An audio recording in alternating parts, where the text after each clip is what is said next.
मैं एक ऐसी महत्वपूर्ण जगह पे आया हुआ हूँ और बुद्ध की देखिए कितना ये बुद्ध महल बना दिया है, एक तरह बुद्ध विहार बना दिया है। इनका नाम है अलकनंदा जी और ये बहुत अच्छी सेवाएँ देते हैं, लोगों को क्लासिकल डांस सिखाते हैं और बाय नेचर तो बहुत ही अच्छे हैं, मेरे पास कोई शब्द नहीं है इनके लिए। और देख ही रहे होंगे आप बुद्धा को देख रहे होंगे, आप इनको देख रहे होंगे और आप इधर-उधर जहाँ भी देखें बुद्ध ही बुद्ध हैं। जिधर नज़र घुमाएँगे उधर ही बुद्ध ही बुद्ध है, देखिए इधर देखें तो बुद्ध है और जहाँ भी देखेंगे बुद्ध ही बुद्ध मिलेंगे। तो मैं सीधे-सीधे इनके पास चलता हूँ। नंदा जी ये प्रेरणा आपको कहाँ से मिली? प्रेरणा ये मुझे अपने स्पिरिचुअल गुरु से मिली है, गुरु ब्रह्मानंद शास्त्री जी से। क्योंकि उन्होंने हर टाइम बोला है कि अपने गुरु में सब गुरुओं को देखिए और सब गुरु में अपने गुरु को देखिए। और जो बुद्ध जी की जो एक पीस, जो शांति का जो विचार की प्रचार है, वो बहुत ज़रूरी है हमारे इस जीवन में।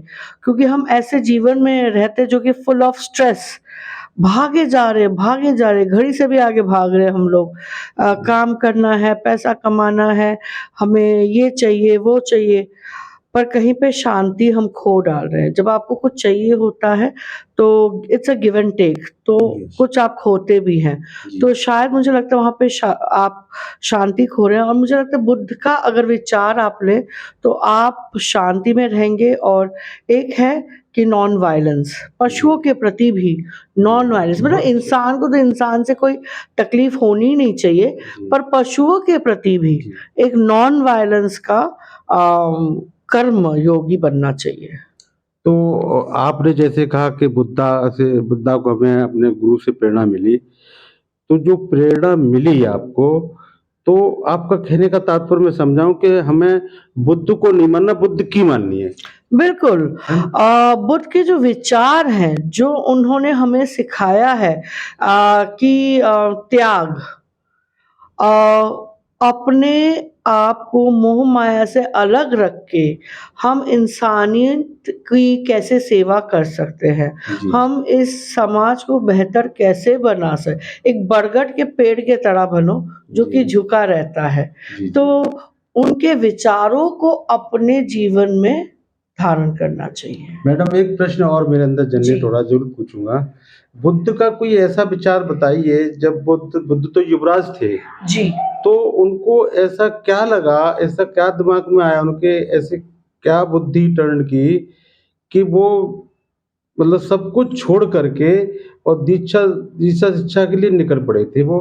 तो चलते समय जो भी उनके सामने आया, कुछ ऐसा अच्छा विचार हो जिससे समाज में थोड़ा-सा जागृति आए, तो वो विचार थे मेरा। मुझे लगता है कि जब बुद्ध निकले, वो उनसे उनको उनके माता-पिता ने हर दुःख से, कष्ट से दूर रखा और जब वो समाज में निकले तो उनको समझ में आया ये तो हमारी ज़िंदगी का हिस्सा है और जो मृत्यु है, वो अंतिम सत्य है। जी, मृत्यु के बिना तो कोई मतलब कोई विचार ही नहीं हो सकती। अगर हमें जीवन मिला है, जी, तो हमें हमारी मृत्यु भी होगी। जी, तो हम मृत्यु से नहीं बच सकते। तो जी, जो जीवन काल है, जो जी, हमारी यात्रा है जी, इस जीवन की, जी, वो हमें सक्षम बनानी है, जी, वो हमें सुंदर बनानी है, जी, क्योंकि वो जो जर्नी है, वो ही मेन है, उसके बाद मृत्यु है। तो वो सच्चाई अगर आप जान लें और मान लें, जी, तो जी। आपके लिए जीवन आसान हो जाएगा। तो बुद्ध ने एक बात कही थी, जी। आदमी जब दुनिया छोड़ के जाता है, तो लोग रोते हैं, उस उनके लिए उन्होंने मना किया था बुद्ध ने, जी, जी, तो जी। ऐसा क्यों कहा था? क्योंकि उनको बहुत अच्छी तरह जैसे मैं कहती हूँ उनको पता था कि मृत्यु अंतिम है और मृत्यु नहीं होगा तो शुरुआत फिर कहाँ से होगी? नहीं, उन्होंने ये कहा था इसके लिए क्यों किसके लिए रो रहे हो? क्योंकि वो लोग अभी भी माया जाल में फँसे हुए हैं। यस। वो शरीर की माया में, जी, वो एक दिल की चाह में फँसे हुए हैं। तो जी, हमें उससे बाहर निकलना चाहिए और हमें चाहिए कि हम सिर्फ़ अपने और अपने परिवार के लिए नहीं, हम पूरे समाज के लिए करें। हमारा हर कण, हर शरीर का प्रयोग हम समाज को बेहतर बनाने के लिए बनाएँ और शांति के लिए बनाएँ। मैं एक थोड़ी-सी मैं भी प्रकाश डालना चाहूँगा बुद्ध पर। देखिए, जब बुद्ध घर से निकले थे, तो एक नदी के किनारे एक बगीचे में लेटे हुए थे। तो वहाँ 2 व्यक्ति हल्ला मचा रहे थे, एक मुस्लिम समाज से थे, छोटी-सी लेकर के मस्जिद को लेकर के, एक हिंदू समाज से थे, तो उन्होंने शंकर जी का फ़ोटो ले रखा जी, था, तो ओम नमः शिवाय कर रहे थे, तो बुद्ध ने अपने शिष्यों के साथ बड़े मार्मिक शब्दों से पूछा, "भई आप लोग क्यों हल्ला शोर मचा रहे हो जंगल में?" तो सबसे पहले हिंदू के पास गए, तो हिंदू ने कहा कि साहब मैं जीवन बीत गया, बच्चे छोड़ दिए, सब कुछ कर दिया और शिव जी मतलब उन्होंने मेरी परीक्षा ली, मैं आज उनकी परीक्षा लेना चाहता हूँ, केवट है नहीं, नाव है नहीं, मुझे नदी पार करनी है। अब यही समस्या मुसलमान भाई की भी थी। दोनों को एक जगह बुला करके अपने शिष्यों को बुला लिया। उन्होंने एक ही शब्द कहा कि आप लोग कर्म कर लोगे? जब दोनों तैयार हो गए, हाँ कर्म कर लेंगे। जब कर्म के लिए वो तैयार हो गए तो उन्होंने कहा कि हमारे शिष्यों को लेके जंगल में चले जाओ, जो बहुत बड़ा बाँस का लंबा से लंबा वो हो बाँस, उसको नीचे से ले आओ। बरगद के पेड़ पर जो डोरियाँ लटकी हुई हैं, जी, उनको ले आओ और बाँस को इस किनारे पे जब तक ठूसते रहो, जब तक वो रुक ना जाए और ऊपर डोरी बाँध दो, डोरी के सहारे निकल जाओ। इसी तरह से उधर से निकल आना। जब वो वहाँ से लौटे, तो बुद्ध तब तक वहाँ रुके हुए थे। उसी बीच में घटना और होती है, आम के पेड़ के नीचे लेटे थे, कुछ बच्चे आए तो उन्होंने ईंट के पत्थर मारे। तो वो एक पत्थर बुद्ध के सिर में लग गया, जी, खून निकल आया तो बच्चे बोले कि महात्मा ने हमें तो कुछ भी नहीं कहा, लोग तो मारने लग जाते हैं। जी, तो पूछने आए कि ऐसा क्या है महात्मा जी आपने कुछ नहीं कहा? बोले बच्चों तुमने पेड़ को पत्थर मारे तो उन्हें कम से कम तुम्हें आम तो दे दिए और मैंने मारा तो मैंने तुम्हें क्या दिया? जी, तो बुद्ध के साथ इस तरह तमाम घटनाएँ होती चली गई और बुद्ध आगे बढ़ते चले गए। जी, तो मेरा कहने का यह तात्पर्य आपके विचार बहुत अच्छे हैं और मुझे बहुत ही खुशी हो रही है कि आप बुद्धमय 100% बुद्धमय हैं। क्योंकि बुद्ध कहते हैं ना बुद्ध जो तीसरी आँख है, जी, वो बुद्ध ही है, बुद्धि जिसे कहते हैं।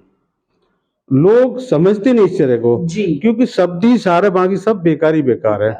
और शब्दों से ही हमारी आपकी वार्ता हो रही है जी, बिल्कुल, और शब्द नहीं है जीवन में तो वो जीवन है ही नहीं। बिल्कुल, पूरी सृष्टि शब्दों पे चल रही है। बिल्कुल, शब्द वो कभी दूसरे को मत बोलो जो खुद को बुरे लगते हैं। तो और मैं चाहूँगा कि आप थोड़ा-सा और प्रकाश डाल सकती हैं, कुछ हो तो देखिए, डालें। इस समाज में हर कोई बुद्ध तो बन नहीं सकता क्योंकि जी, बुद्ध बनना बहुत ही मुश्किल है मुश्किल है, बहुत अच्छा। और हम इस समाज में आए हैं तो भगवान ने हमें कोई ना कोई एक मिशन के लिए भेजा है। जी, आपको अपनी ज़िंदगी की जो मिशन है या गोल है, जी, वो अगर आपको पहचान में आ गई, जी, फिर आपका जीवन सार्थक है। हर कोई एक मिशन के लिए पैदा जी, हुआ है, उनको अपना बहुत वो अच्छा। मिशन पहचानना ज़रूरी है। तो मैं समझता हूँ राष्ट्र से आपका प्यार तो है ही, बहुत। तो आप राष्ट्र को बुद्ध के शब्दों का क्या संदेश देना चाहेंगे? मैं राष्ट्र को बुद्ध का संदेश यही देना चाहूँगी, जैसे वो बरगद के पेड़ के नीचे बैठ के उन्होंने ध्यान लिया था, वैसा ही बरगद का पेड़ पूरी राष्ट्र में लगाएँ, जगह-जगह पे पेड़ लगाएँ और उसका विपश्यना करें। हाँ, विपासना करें और फिर उसके नीचे अपना ध्यान धरें। एक तो बहुत ज़रूरी है कि हम हमारे वातावरण को बदलें, वो पेड़ लगाने से बदल सकता है, जो कि आपने देखा कि बुद्ध जी ने भी विपासना बरगद के पेड़ के नीचे ही किया। तो आप जितने पेड़ लगाएँगे और उसके नीचे आप अपना ध्यान धरेंगे, तो आपकी आत्मा की बुद्ध शुद्धि ने होगी एक और बात बहुत आपने सुंदर बहुत अच्छी बनाइए। बात याद दिला दी। बुद्ध ने एक चीज़ और कही थी कि मैं यदि मर जाऊँ, जी, दुनिया छोड़ के जाऊँ, तो मेरी डेड बॉडी को जलाना नहीं, गाड़ देना, जिससे मेरी डेड बॉडी उसमें एक पौधा लगा देना, जिससे मैं खाद का काम कर बिल्कुल, सकूँ। एकदम। वही मैं कह रही हूँ ना कि हर जीवन का एक कोई ना कोई वजह होगी। जी, बिना वजह इस दुनिया में कुछ नहीं होता।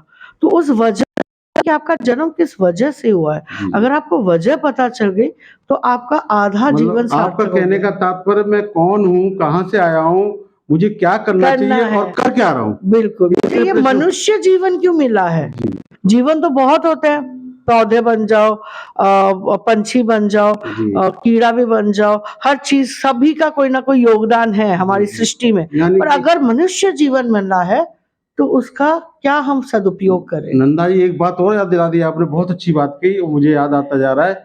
आपने वो बात कह दी कि मानव जाति है, मानवता धर्म है। जी, जन्म से जो जाति आती है वो मानव है। जी, और दो ही जातियां होती है, एक पशु पक्षियों की और एक मानव की। जी, पशु पक्षियों को तो हम पोटी करते पहचान लेंगे, जो हाँ। चिड़िया की है, जो हाथी की है, जो घोड़े की है, उनकी जातियां हो सकती हैं, लेकिन मानव की जाति सिर्फ मानव। उसको न पोटी से पहचान सकते, ना पैर बन जाए उससे पहचान सकते। पर मैं ये कहूँगी कि आपके चरित्र से, आपके व्यवहार से आप पशु जाति भी हो सकते हैं और आप मनुष्य जाति भी हो सकते हैं।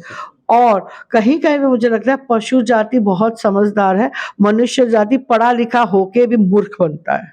जैसे आपने डॉग की बात की थी, डॉग को खाना दे दो तब भी खुश है, और नहीं दो तब भी खुश है, वफादारी पूरी करता है। वफ़ादारी पूरी करता और है, जबकि मानव वफादार नहीं होता नहीं है। होता। इसी के साथ मैं विराम चाहूँगा, और मेरे साथ जो मेरे भाई हैं, और मैं दूसरी जो वीडियो बनाऊँगा, और इसके साथ थोड़े से शब्दों में इतना चाहूँगा, निचोड़ चाहूँगा कि आपने जो कुछ किया है उसको मैं, कोई शब्द ही नहीं है, देखिए धन्यवाद मैं कह सकता हूँ आपको तहे दिल से, अंदर की विवेक के साथ में आपका सम्मान करते हुए, आपको नमन वंदन करते हुए। और मैं तो ये कहूँगा कि ऐसे व्यक्तित्व हैं आप, जिसकी मुझे कभी कल्पना नहीं की थी। मैं तो डर रहा था इस सोसाइटी में रह करके, लेकिन जब अंदर मैंने घुस के देखा, हिम्मत जुटाई, डर गया सो मर गया, हिम्मत जुटाई, तो मुझे उन शब्दों का ज्ञान हुआ जिसकी मैंने कभी कल्पना नहीं की थी। मैं बार-बार आपको तथागत बुद्ध को ध्यान करते हुए नमो बुद्धाय, नमो बुद्धाय, सादर साधुवाद, साधुवाद, साधु, साधु।